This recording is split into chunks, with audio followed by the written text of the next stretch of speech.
ओम नमो भगवते वासुदेवाय।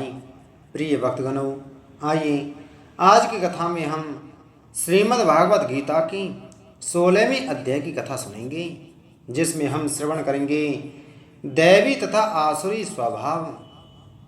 भगवान ने कहा है, भरतपुत्र, निर्भयता, आत्मशुद्धि, आध्यात्मिक ज्ञान का अनुशीलन, दान, आत्मसंयम, यज्ञ परायणता, वेदाध्ययन, तपस्या, सरलता, अहिंसा, सत्यता, क्रोध विहीनता, त्याग, शांति, चंद्रान्वेषण में अरुचि, समस्त जीवों पर करुणा, लोभ विहीनता, भद्रता, लज्जा, संकल्प, तेज, क्षमा, धैर्य, पवित्रता, ईर्षा तथा सम्मान की अभिलाषा से मुक्ति, ये सारे दिव्य गुण हैं जो दैवी प्रकृति से संपन्न देवतुल्य पुरुषों में पाए जाते हैं।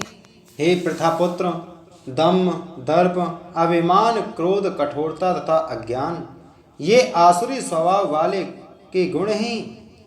दिव्य गुण मोक्ष के लिए अनुकूल हैं और आसुरी गुण बंधन दिलाने के लिए हैं। हे पांडुपुत्र, तुम चिंता मत करो, क्योंकि तुम दैवी गुणों से युक्त होकर जन्मे हो। हे प्रथापुत्र, इस संसार में सृजित प्राणी दो प्रकार के हैं, दैवी तथा आसुरी। मैं पहले ही विस्तार से तुम्हें दैवी गुण बतला चुका हूँ। अब मुझसे आसुरी गुणों के विषय में सुनो। जो आसुरी हैं वे यह नहीं जानते कि क्या करना चाहिए और क्या नहीं करना चाहिए।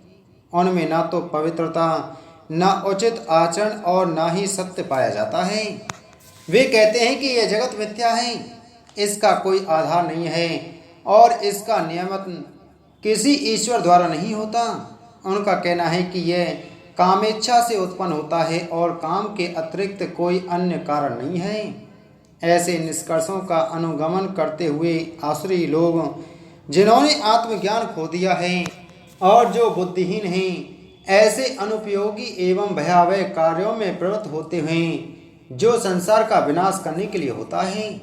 कभी ना संतुष्ट होने वाले काम का आश्रय लेकर तथा गर्व के मद एवं मिथ्या प्रतिष्ठा में डूबे हुए आसुरी लोग इस तरह मोहग्रस्त होकर सदैव क्षण भंगुर वस्तुओं के द्वारा अपवित्र कर्म का व्रत लिए रहते हैं।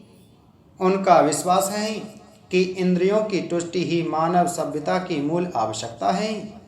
इस प्रकार मरण काल तक उनको अपार चिंता होती रहती है। वे लाखों इच्छाओं के जाल में बंधकर तथा काम और क्रोध में लीन होकर इंद्रिय तृप्ति के लिए अवैध ढंग से धन संग्रह करते हैं। आसुरी व्यक्ति सोचता है, आज मेरे पास इतना धन है और अपनी योजनाओं से मैं और अधिक धन कमाऊंगा। इस समय मेरे पास इतना है, किंतु भविष्य में यह बढ़कर और अधिक हो जाएगा। वह मेरा शत्रु है और मैंने उसे मार दिया है और मेरे अन्य शत्रु भी मार दिए जाएंगे।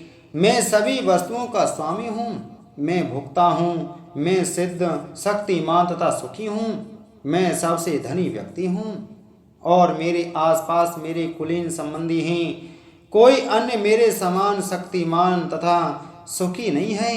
मैं यज्ञ करूँगा, दान दूंगा और इस तरह आनंद मनाऊंगा। इस प्रकार ऐसे व्यक्ति अज्ञानवश मोहग्रस्त होते रहते हैं। इस प्रकार अनेक चिंताओं से उद्विग्न होकर तथा मोहजाल में बंधकर वे इंद्रिय भोग में अत्यधिक आसक्त हो जाते हैं और नरक में गिरते हैं। अपने को श्रेष्ठ मानने वाले तथा सदैव घमंड करने वाले, संपत्ति तथा मिथ्या प्रतिष्ठा से मोहग्रस्त लोग किसी विधि विधान का पालन न करते हुए कभी कभी नाम मात्र के लिए बड़े ही गर्व के साथ यज्ञ करते हैं। मिथ्या अहंकार, बल, दर्प, काम तथा क्रोध से मोहित होकर आसुरी व्यक्ति अपने शरीर में तथा अन्यों के शरीर में स्थित भगवान से ईर्षा और वास्तविक धर्म की निंदा करने लगते हैं। जो लोग ईर्षालु तथा क्रूर हैं और नराधम हैं, उन्हें मैं निरंतर विभिन्न आसुरी योनियों में भवसागर में डालता रहता हूँ। हे कुंती पुत्र, ऐसे व्यक्ति आसुरी योनि में बारंबार जन्म ग्रहण करते हुए कभी भी मुझ तक नहीं पहुँच पाते। वे धीरे धीरे अत्यंत अधम गति को प्राप्त होते हैं। इस नरक के 3 द्वार हैं, काम, क्रोध तथा लोभ प्रत्येक बुद्धिमान व्यक्ति को चाहिए कि इन्हें त्याग दें, क्योंकि इनसे आत्मा का पतन होता है। हे कुंती पुत्र, जो व्यक्ति इन तीनों नरक द्वारों से बच पाता है वह आत्म साक्षात्कार के लिए कल्याणकारी कार्य करता है और इस प्रकार क्रमशः परम गति को प्राप्त होता है। जो शास्त्रों के आदेशों की अवहेलना करता है और मनमाने ढंग से कार्य करता है उसे ना तो सिद्धि, ना सुख, ना ही परम गति की प्राप्ति हो पाती है। अतएव मनुष्य को यह जानना चाहिए कि शास्त्रों के विधान के अनुसार क्या कर्तव्य है और क्या अकर्तव्य है। उसे ऐसे विधि विधानों को जानकर कर्म करना चाहिए जिससे वह क्रमशः ऊपर उठ सके।